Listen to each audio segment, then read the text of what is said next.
Availability in vSphere starts with the cluster. So what is a cluster and what are the features that a cluster provides you? Well, a cluster, to put it bluntly and simply, is a group of hosts or nodes. In other words, ESXi hosts are going to be grouped into a pool, and that pool is the cluster.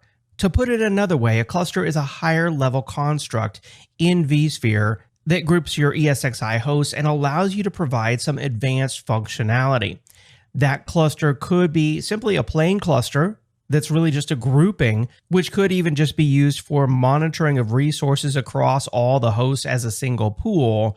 But in most cases, you're going to have features like vSphere High Availability, Distributed Resource Scheduler, and or VMware vSAN enabled on the cluster. And we'll be diving deep into High Availability and Distributed Resource Scheduler, or DRS, during this course. So if you're wondering what those are right now, all you need to know at this point is that they provide high availability and they ensure high performance for your applications running inside your virtual machines. And honestly, if you're going to be a VMware vSphere admin, it's all about the clusters. You're going to be using clusters in every production environment out there because the magic of vSphere really comes down to high availability, distributed resource scheduler, and VMware vMotion. And HA and DRS are only enabled and possible when you group your hosts into a cluster. So now let's talk about exactly what vSphere high availability solutions are available to you in your vSphere infrastructure. Now, I know I said that vSphere is amazing at ensuring that your critical applications are always running. They're always highly available. If there is some sort of issue that happens in the infrastructure, maybe a disk fails or a host fails, vSphere can get those applications back up and running very quickly, or maybe they'll never even be down at all. And vSphere does this with a number of different products and features. The first one being vSphere High Availability, also known as just HA. The role of HA is really just to ensure that if a ESXi host fails and virtual machines are running on that host, that those virtual machines are rapidly rebooted on another host. It can also monitor at the application level through the guest OS heartbeats to ensure that if the guest operating system crashes, that virtual machine operating system will simply be rebooted as well. Another major VMware availability product is Distributed Resource Scheduler, better known as just DRS. Unlike HA, DRS doesn't just focus on whether or not the application or the virtual machine is up or down. Instead, it focuses in on performance, ensuring that the applications inside the virtual machine get the resources that they need from the vSphere infrastructure, the CPU, the memory, the disk I/O, and the disk capacity, primarily the CPU and the memory resources. However, there are other features like NIOC for network I/O control that ensure that network resources are available as well. We'll be spending a lot of time with DRS and vSphere High Availability throughout this course. The next HA solution from VMware is Storage Distributed Resource Scheduler, also known as SDRS. What Distributed Resource Scheduler does for CPU and memory, Storage Resource Scheduler does for storage. In other words, it ensures that the virtual machine disks that are running your critical applications get the storage performance and storage capacity that they need.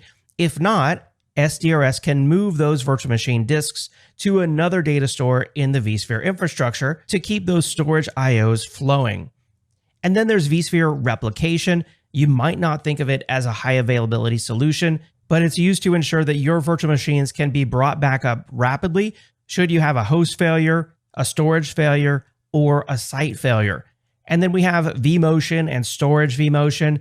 Some of the most magical features of vSphere. vMotion provides you the ability to move a running virtual machine from one host to another host with zero downtime.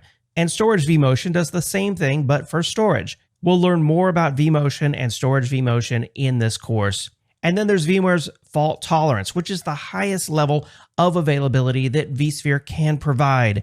It ensures that if an ESXi host that a virtual machine is running on fails, that virtual machine will continue running on another host with zero downtime. That's because fault tolerance ensures that the CPU and memory are kept continually in sync for the primary and shadow virtual machines. And you'll see exactly how vSphere fault tolerance works in this course.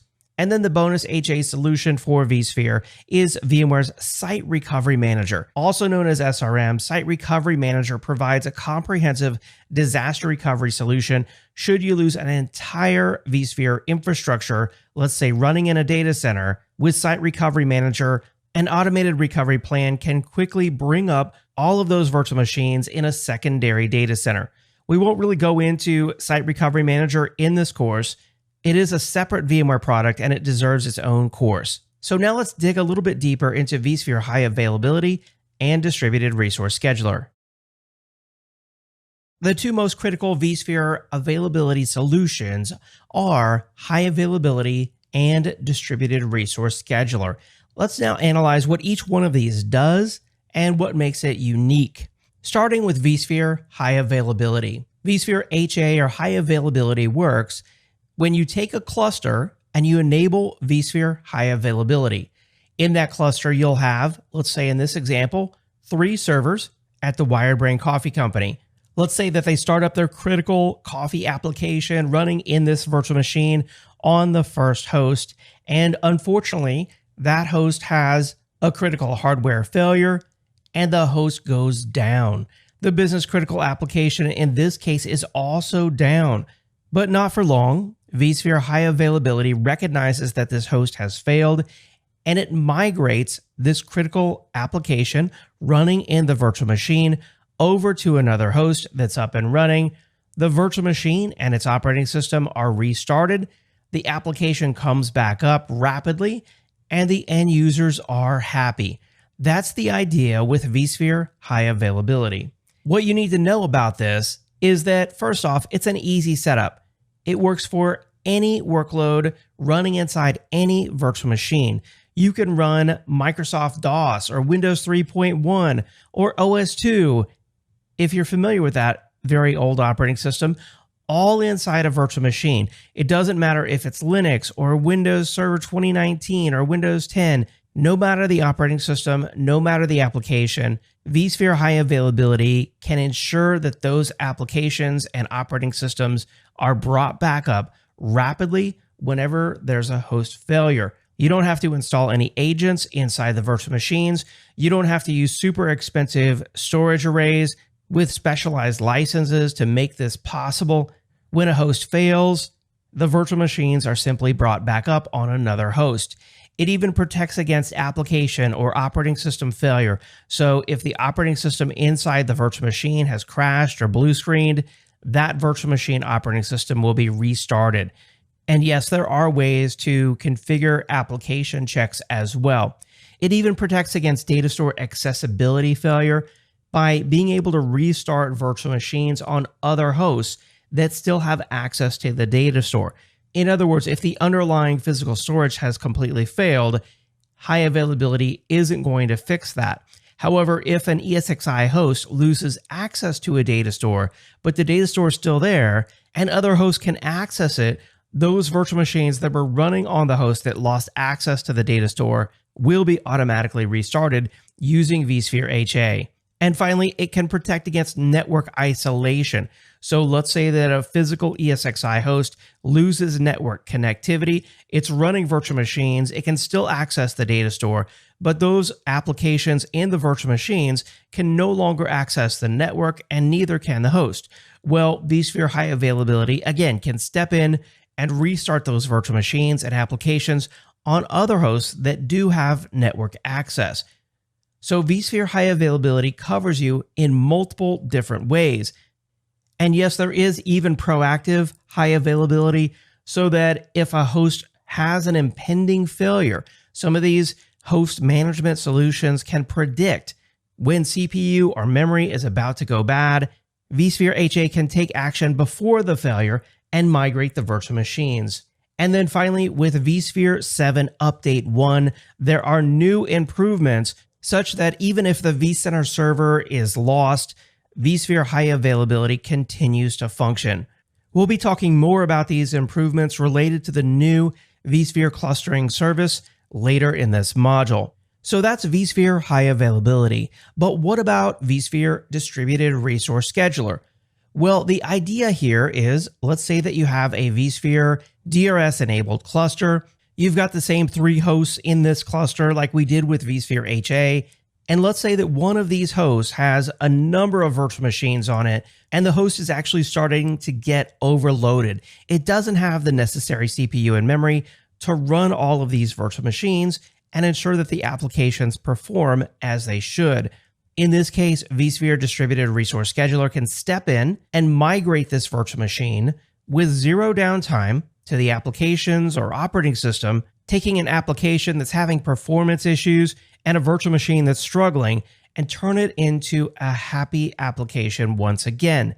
Again, the reason for availability is to keep applications running and running well, and we run applications to keep our end users happy and help our business be successful. So if we dive a little bit deeper into exactly what vSphere Distributed Resource Scheduler is and what makes it unique, like vSphere HA, it's easy to set up, and it works for all workloads that run inside virtual machines.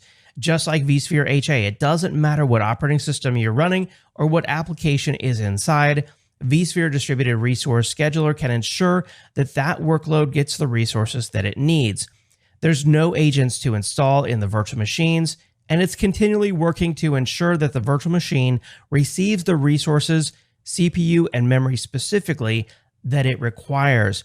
If it's not getting the resources, it will be migrated using vMotion to another host with zero downtime. And like vSphere HA, this is also improved with the new vSphere 7 Update 1 edition of vSphere Cluster Services. With that, even if vCenter Server is down, vSphere Distributed Resource Scheduler will continue to function. So now let's move on and talk specifically about the requirements that you'll need to implement vSphere HA and DRS. In terms of what you'll need to actually run vSphere High Availability and Distributed Resource Scheduler, let's talk about the requirements. First off, DRS requires vSphere Enterprise Plus licensing. Distributed Resource Scheduler is not available in lower editions. However, vSphere HA is.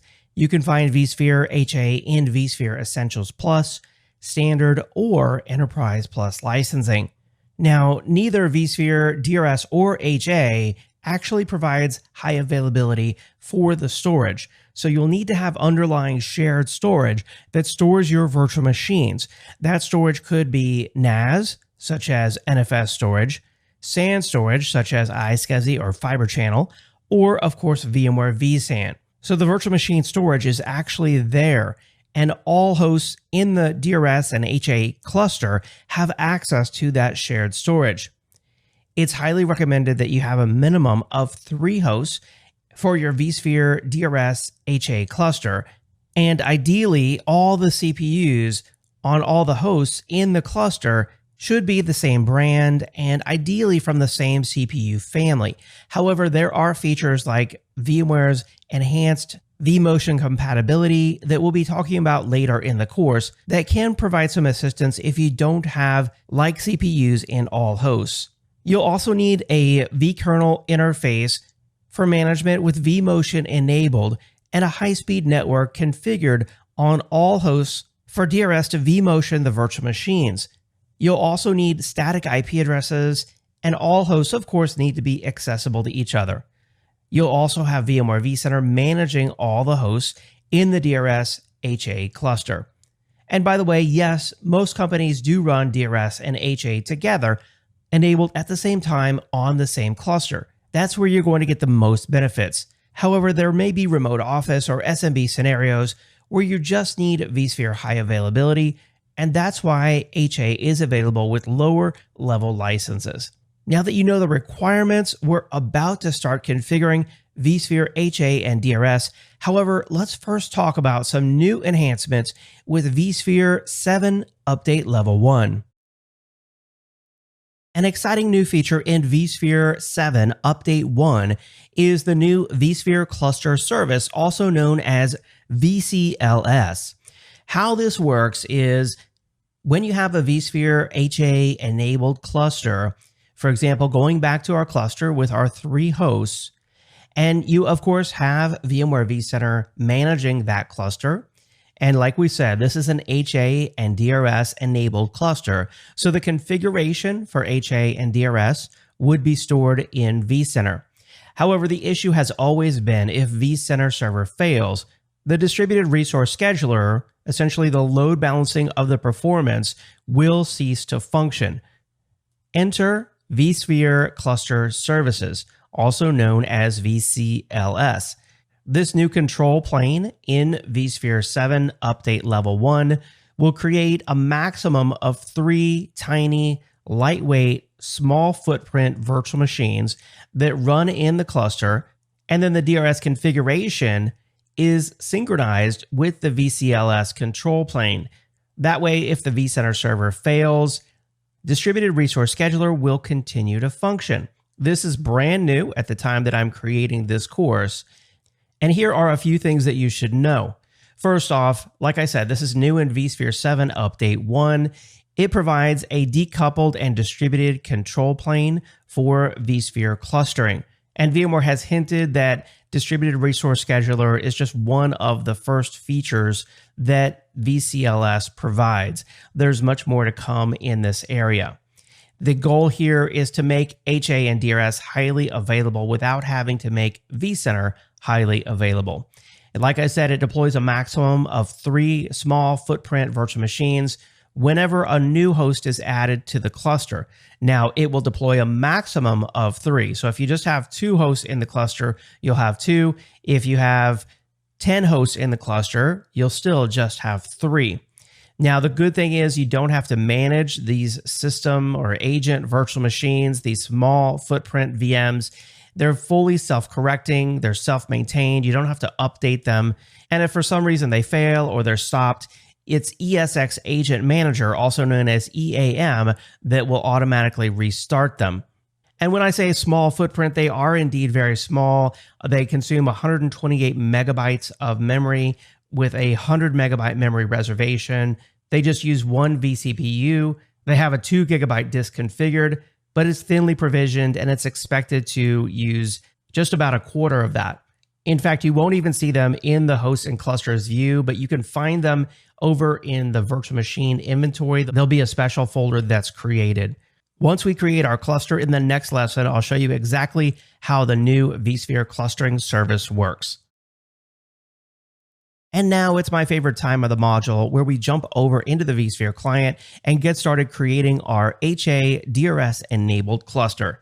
A couple notes before we get started. First off, make sure that you have at least vSphere 7 Update 1 already installed. If you do not have vSphere 7 Update 1 yet, I encourage you to move forward in this course and watch our module on performing vSphere updates with vSphere Lifecycle Manager, also performing vCenter server upgrades. Those 2 modules will walk you through the process of using the new vSphere Lifecycle Manager to install vSphere Update Level 1 or greater. That will give you the new vSphere cluster service that you'll see in this module. So make sure that you have at least vSphere 7 Update Level 1. So don't be afraid to fast forward and watch that module and then return back here if needed. You can see that this host is indeed running vSphere 7 Update 1, that is 7.0.1. Also, one more note before we create the cluster, and that is in a previous course, our storage course specifically, we created a vSAN enabled cluster, and we also enabled HA and DRS on that cluster. We didn't go into great detail on exactly how HA and DRS work, but they were required to run VMware vSAN. So in preparation for this module, I've actually gone ahead and destroyed or removed the vSAN cluster so that I can walk you through the process of recreating a cluster step by step and enabling HA and DRS in the process. So what you see here are 3 ESXi hosts. These 3 nodes, as they're named, will be the 3 nodes that will make up our new HA DRS cluster here at the Wired Brain Coffee Company. Now, to do this, we're going to actually use what they call Cluster Quick Start. Cluster Quick Start was released with vSphere 6.7. And if you go to the data center level and just simply right click and go to new cluster, that's how you get started creating a cluster. You're prompted for the name of the cluster. We're going to call this Prod 1, the Production 1 cluster. The location is Hilton Head, South Carolina. That's the virtual data center for the Wirebrain Coffee Company. And we are going to move the slider here to enable vSphere Distributed Resource Scheduler and VMware HA, or High Availability. Note that it tells us that these services will have default settings and they can be changed later in the Cluster Quick Start workflow. That's the tool I was referring to when I mentioned Cluster Quick Start. Now, we do have the option here to manage all these hosts with a single image. I do recommend that, and that's something that I go into greater detail on in the module in this course entitled Performing vSphere Updates with vSphere Lifecycle Manager. So let's go ahead and enable that during this process, and I'll click OK. And with that, our new cluster is created. As you can see, there are no hosts in the cluster at this point, and the Cluster Quick Start is presented. So cluster basics, we've got vSphere DRS and vSphere HA. We also have Lifecycle Manager enabled so that all hosts in the cluster use a single ESXi image. If we click Edit on these services, that brings back up the same questions that we just responded to. So that's the cluster basics. If we click Edit on this, again, we have the option to change the same configurations that we just filled out to create the cluster. So those are the cluster basics. Step 2 is to add hosts to the cluster. And I'll tell you, you can add a host to a cluster by simply clicking on it and dragging and dropping it over into the cluster. But if we use the Cluster Quick Start wizard, it actually makes it a lot easier instead of simply dragging and dropping a bunch of hosts. We can click Add, and then we can either add new hosts if these hosts aren't yet part of the inventory. However, in our case, our hosts are part of the inventory. And so all we have to do here is to check the checkbox at the top, and all of the hosts that are found but which are not yet part of a cluster will be automatically added to the cluster. So that makes it super easy. And then we're given a quick host summary where we can see the networks and data stores on each of these hosts. We'll click Next, and it gives us one final warning that hosts will enter maintenance mode before they're moved to a cluster, and you may need to either power off or migrate powered on or suspended virtual machines to another host. So this brings up an important point. In order to move a host into a cluster or out of a cluster, those hosts have to be in maintenance mode. Maintenance mode means that no virtual machines are running on the host. So when I mentioned that you can drag and drop a host into a cluster, that is true, but the host also has to be in maintenance mode for that to be successful. I'll click Finish. Notice the hosts are going into maintenance mode. Right here, you can see that by the caution tape across the server icon. And just like that, before I could capture the exact steps that happened, all hosts were put in maintenance mode and moved into the cluster. It was about 2 or 3 seconds. I didn't even have time to record the entire process. So you can see at this point, all 3 of our hosts are in the cluster, and all of the virtual machines that are running on those hosts, or actually not running and powered on, but owned by these hosts, are also part of the cluster. And the Quick Start Wizard tells us that we have added our hosts, and the time is now synchronized across the hosts, and all hosts are in maintenance mode. We can click Revalidate here to just double check everything, but everything looks good, and we can move on to step 3, which is to configure the cluster. So I'll click Configure here, and this is really kind of a foolproof method, a wizard, if you will, that walks you through the configuration of the vSphere distributed switches or switch that will be used by the cluster. You can always do this at a later time, but the idea here is to ensure that the networking is configured based on the VMware validated designs, such that all hosts have access to the same distributed switch and port groups. And that way, when virtual machines are migrated from one host to another using Distributed Resource Scheduler, or they're restarted on another host, they have access to the same network that they had access to before. Let's go ahead and choose to configure these network settings later in the interest of time to get our cluster up and running as quickly as possible. At this point, we're given some advanced options to configure. We'll talk more about these later in the course. And finally, we'll click Finish. And now what you see is that our 3 hosts are slowly being brought out of maintenance mode. They're exiting maintenance mode. And if we take a look at our recent tasks, you can see the status of this process. This will take just a moment. And you can see all 3 hosts are out of maintenance mode, and take a look at that. Deploying OVF template. That was actually the new vSphere cluster services, tiny virtual machines that were deployed right here and powered on. It looks like we did get a warning here about insufficient resources. We may have to look at that. But let's go ahead and take a look at the results of the quick start wizard or workflow. And you can see we've got a checkbox on all 3 steps now, 1, 2, and 3, basic cluster configuration, adding hosts, and now configuring hosts. We also have checkboxes across the cluster, the network, and the hyper-converged cluster configuration compliance. So that's what the Cluster Quick Start does for you. It helps you to walk through the process of creating your new HA, DRS, and even VMware vSAN cluster. This was an optional workflow. You didn't have to use this. You can manually create your own cluster, manually add hosts to that cluster. You can manually create a cluster and then simply drag and drop ESXi hosts that are in maintenance mode into the cluster. But this really makes sure that the process is foolproof and that you don't experience issues later in the environment. Now, one thing I said that I wanted us to check is the new vSphere cluster services. If we go into virtual machines and templates, you see this new folder. This was created when we created the cluster, and it's called VCLS.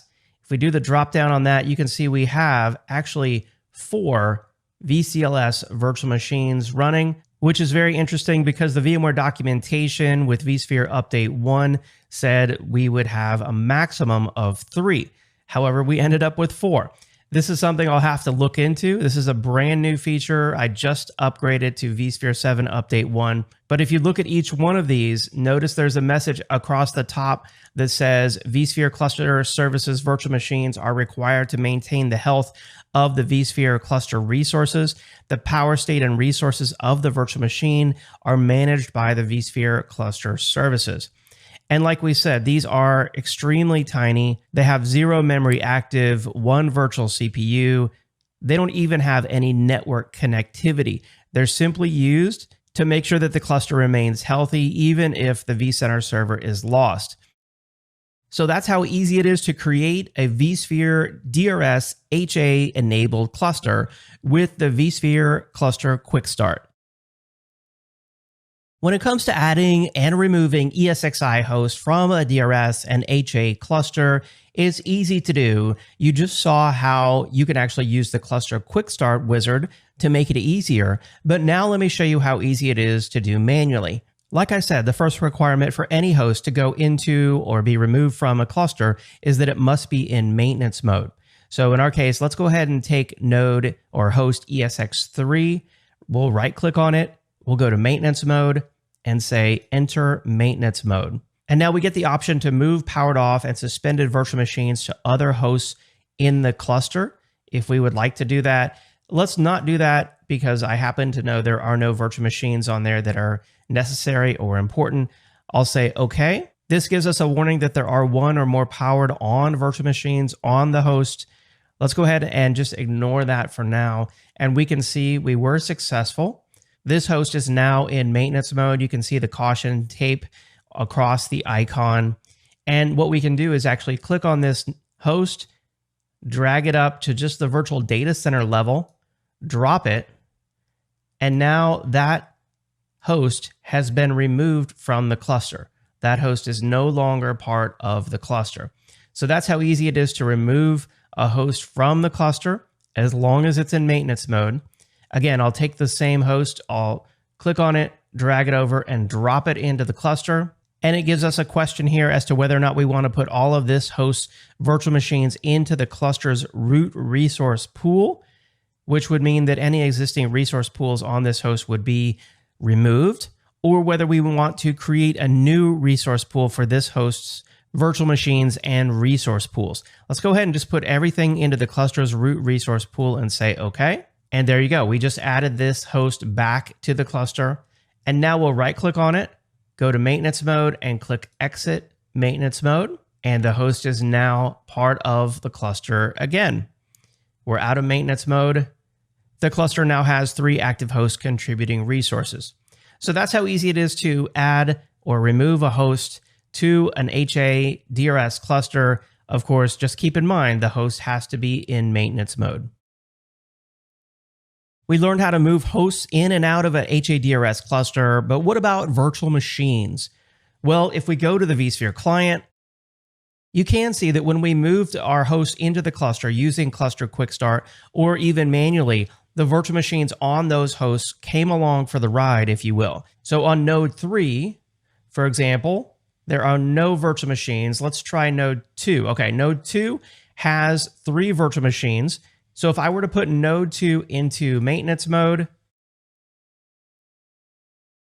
you saw that the vSphere Cluster Services Management virtual machine was actually removed when that host went into maintenance mode, leaving 2 virtual machines remaining. So now if I were to move this host out of the cluster, you can see how the virtual machines, like I said, come along for the ride. And the same thing if we move it back into the cluster.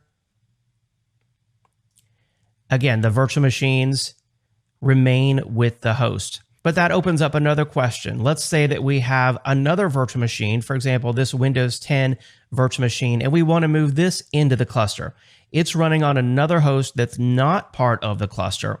One way to do that is simply to click on it, drag it over, and drop it on the cluster. And this brings up the migration wizard. Another way to get to the migration wizard is to right-click on the virtual machine and click on Migrate.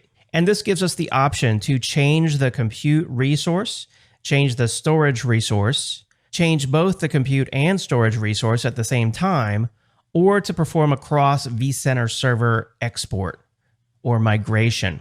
Now, as long as the virtual machine is running on shared storage that the other hosts in the cluster can access, you could just change the compute resource only, effectively vMotioning the virtual machine from the host that it's on now into one of the hosts that's in the cluster. In fact, if we select clusters instead of hosts, we should see the prod1 cluster there. But why don't we? Well, the answer is if you click on the VM origin up here, which I haven't seen this before, this is actually really nice. It tells us that this virtual machine is running on management cluster 1, node 0. It's connected to the VM network, and it's using storage from the NFS NAS as well as local storage on node 0. So that right there is going to be a problem because you can't just change the compute or the server that this virtual machine is running on, because that new server wouldn't have access to the local storage on node 0 where this virtual machine originates. And because of that, we're going to have to go back and change both the compute resource and storage resource at the same time. And now we have the option to select a new compute resource that we want to store this on, which in this case is going to be the prod1 DRS HA cluster. And now we'll select the destination storage, which is going to be the NFS NAS. We'll click Next. We'll take the default for the network. That should still be available on the new host, and click Finish. At this point, we're moving the virtual machine files from the local storage on node 0 onto the NFS shared NAS, where all the nodes running in the prod1 cluster will have access to the virtual machine disk. Of course, this is required. Otherwise, the virtual machine wouldn't be able to run because the nodes in the prod1 cluster wouldn't have access to the virtual machine disk files. So this will take a few moments. And with that, you can see that the virtual machine did successfully move into the HADRS cluster, and its hard disk was actually migrated to the NFS NAS. And when we power on this virtual machine, it's vSphere Distributed Resource Scheduler that will perform an automatic placement out of all the hosts in the DRS cluster, and it will select the best host that has the most available free resources to run this virtual machine. That's called DRS automatic placement. Now, we used vMotion and Storage vMotion to migrate this virtual machine, which has kind of ruined the excitement a little bit maybe for our upcoming vMotion and Storage vMotion modules. But we'll be diving deeper into exactly how those work in the module. But you saw how easy it is to move a virtual machine into an HA DRS cluster. And I can tell you to remove it or migrate it back would be simply the reverse of the process that we just performed.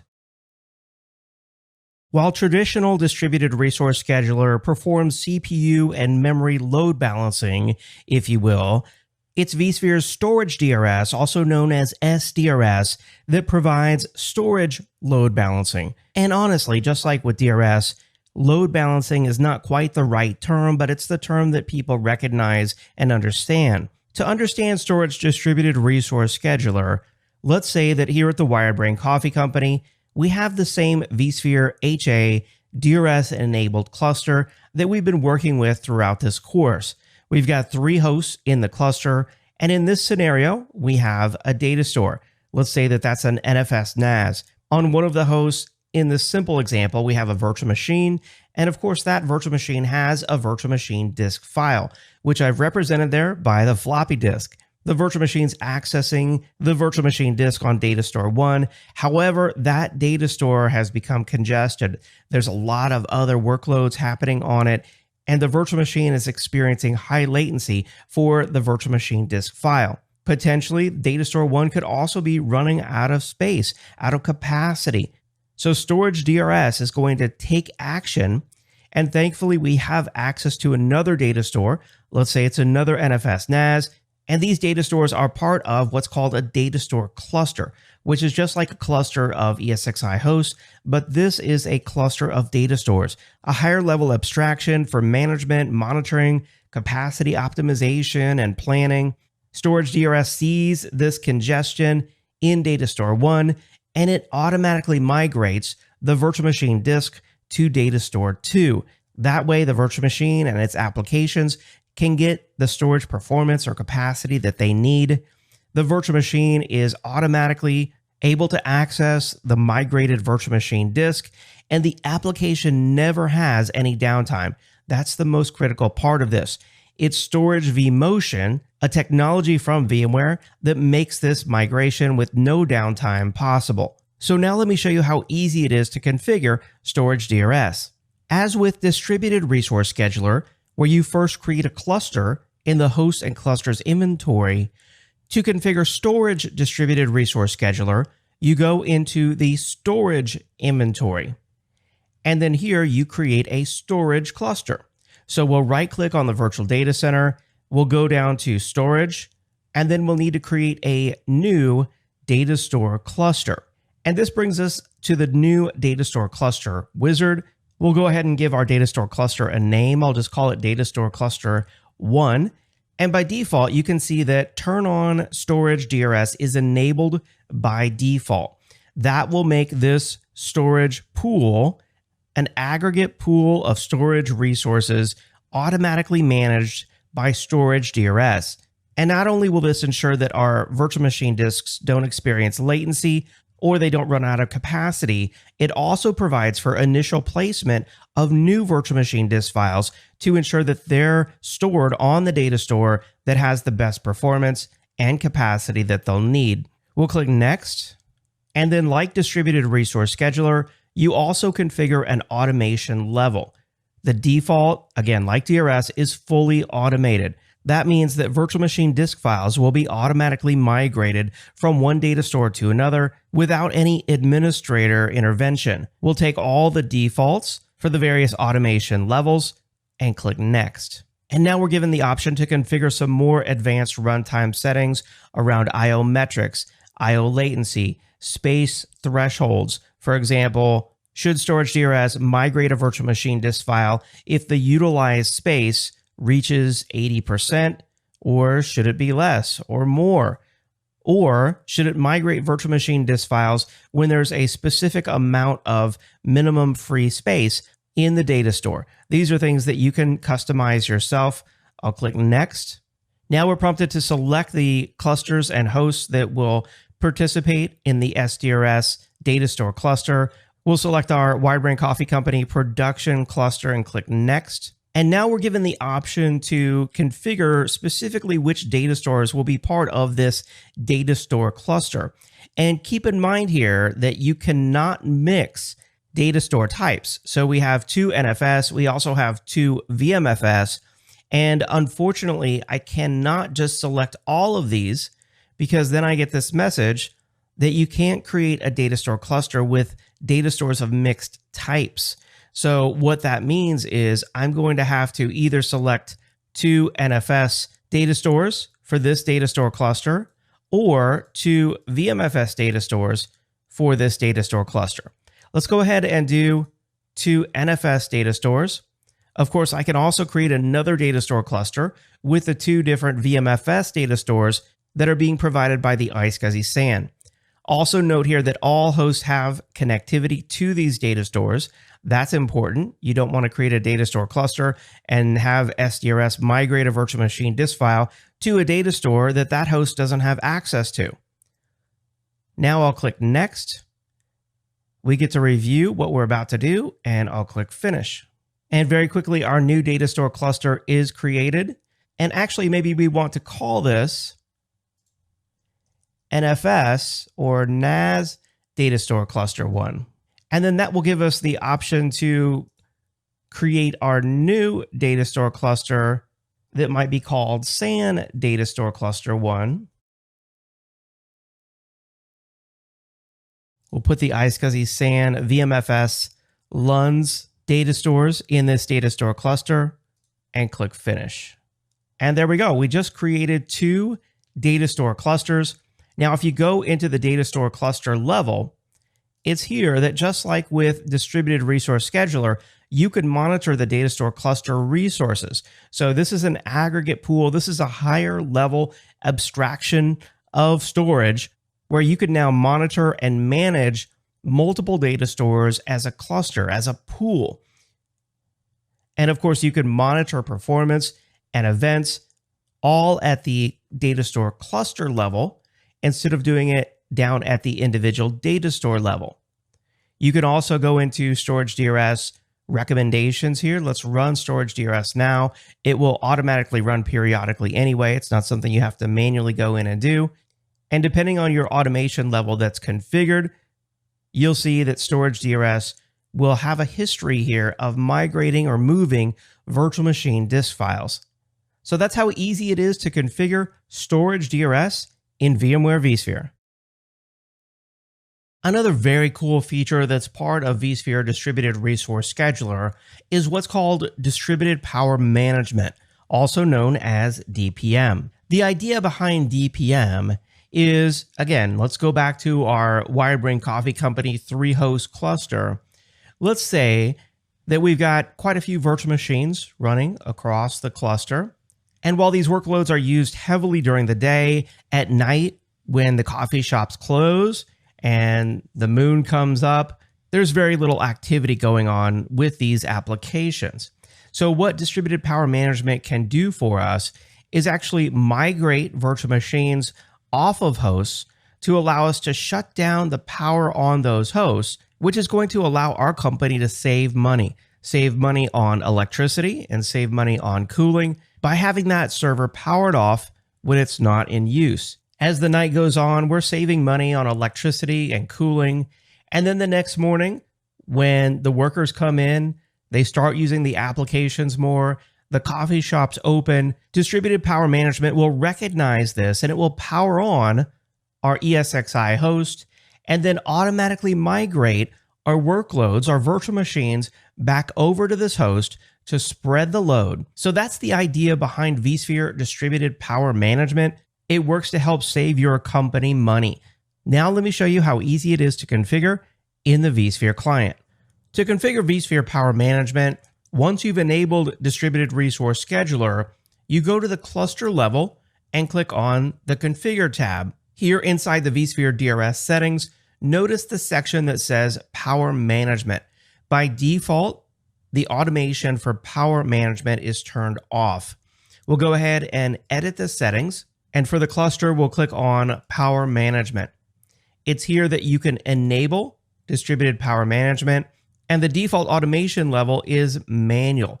We haven't talked about automation levels yet for DRS, but we will talk about this later. But you should know that at the manual level, distributed power management will make recommendations as to when to power off these hosts if they're not being used. However, it's at the automatic level for automation that distributed power management will take action, as we demonstrated in the diagram, to automatically migrate virtual machines and power off hosts when they're not being used, and then power those hosts back on and migrate virtual machines back when the workload increases. So with DPM set to enable and automation set to automatic, we'll click OK.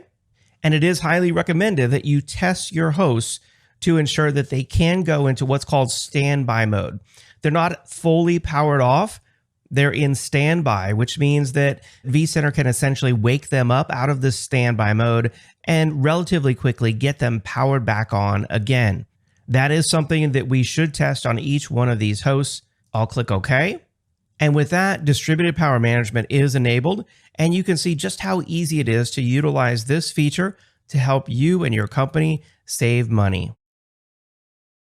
At this point, we have our vSphere HA DRS enabled cluster. We've migrated our hosts and our virtual machines into it here at the Wired Brain Coffee Company. So how should the administrator monitor this cluster? What would you need to know as the administrator?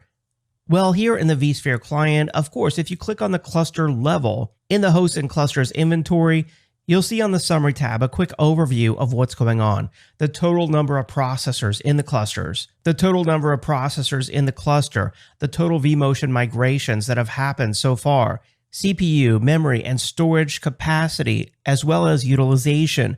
And if you scroll down, you can see information about vSphere DRS and the DRS score, something we'll talk about later in the course. You can also see information on vSphere HA, or high availability. What would happen if one of these hosts failed? Notice that 33% of the cluster, which is 1 out of 3 hosts, are reserved for failover.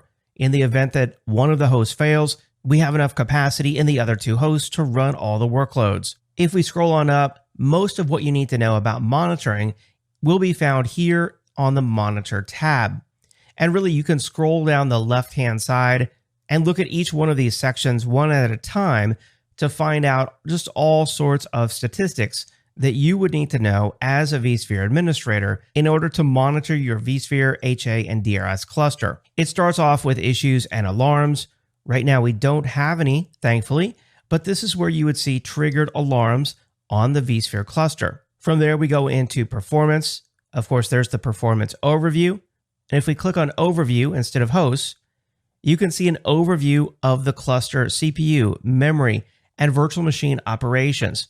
Of course, this is a brand new cluster. We don't have hardly any workloads running on it, so there isn't a lot of data at this point, but this is where you would monitor that data over time.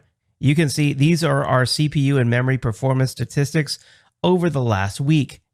If you go into advanced performance, you can get additional, more detailed information, but notice that it's going to be at the cluster level. But really, that's the whole point of creating a cluster, is to be able to monitor a higher level of resource allocation, a higher level of resource abstraction, and not have to monitor at the individual host level. Of course, you can go into tasks and events related to this cluster. And then from there, it breaks down into vSphere DRS, recommendations for migration, any faults in the cluster, a history of migration or placement when it places virtual machines in the cluster as they're powered on. We'll discuss the VM DRS score later, CPU utilization, memory utilization, and network utilization. vSphere 7 has far more statistics in this area than ever before. And then we move into vSphere HA, and you can see an overview here, a summary of what's going on in the cluster, the primary node, the number of hosts that are connected to the primary node, the number of virtual machines that are protected versus unprotected, and any issues with hosts in the cluster that we would need to be aware of. You can check on the heartbeat status. We'll talk more about these later. Any potential configuration issues, and data stores that might have connectivity issues. You can look into resource allocation, CPU reservations, limits. We'll talk more about these in our resource management course. And then utilization at the cluster level, CPU utilization, cluster memory utilization, and guest memory utilization as well. And then finally, we have a storage overview for the cluster. How many nodes do we have? How many storage adapters do they have? How many targets do they connect to? And how many devices and paths are they able to reach? To me, the most important thing here is just that all the numbers line up from host to host. So all hosts should be able to attach to the same devices and the same paths. They should all have access to the same data stores. From here, we can monitor security and then cloud native storage container volumes. And that's not really something we're going to get into in this course. But that's not something we're going to get into in this course. So when it comes to monitoring, it's really all here on the Monitor tab. You can find out what's happening with your vSphere HA/DRS cluster and do it all at the cluster level. You have abstracted away resource management to a higher level thanks to vSphere clusters. At this point, we've seen a lot of different vSphere technology in this module: DRS, HA, SDRS, DPM, and more. So now let me summarize and differentiate among these different technologies. Starting off with DRS. DRS is what ensures virtual machines get the CPU and memory that they need.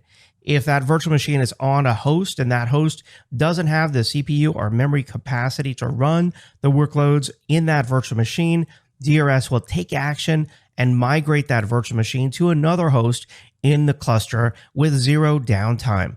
DRS will also perform automatic placement of new workloads, new virtual machines in the cluster on the host that's going to be able to provide the resources that that virtual machine needs. And then we have HA, or high availability. This ensures that virtual machines are restarted on another host in the cluster if an ESXi host fails. HA can optionally be configured even for guest operating system monitoring so that the guest OS will be restarted if the guest crashes. Keep in mind, with high availability, the virtual machine disks stay where they are. They stay on the shared storage, no matter what that shared storage is. So the virtual machine disks stay put while the virtual machines are restarted on another host. And then there's storage DRS, which requires you to create a data store cluster, put data stores in the cluster. They all have to be of the same type, either NFS or VMFS. And then virtual machine disks that are on those data stores can be automatically migrated using storage vMotion from one data store to another, should the data store that they're on not be providing them the storage performance or storage capacity that those virtual machine disk files require. Like DRS, storage DRS can also perform automatic placement, automatically placing the virtual machine disk on the data store that will suit it best. At this point, it's good to have a solid understanding about these different availability solutions from VMware, because we're about to dig deeper into these technologies and also add on and learn more about other options such as vMotion, storage vMotion, and VMware fault tolerance.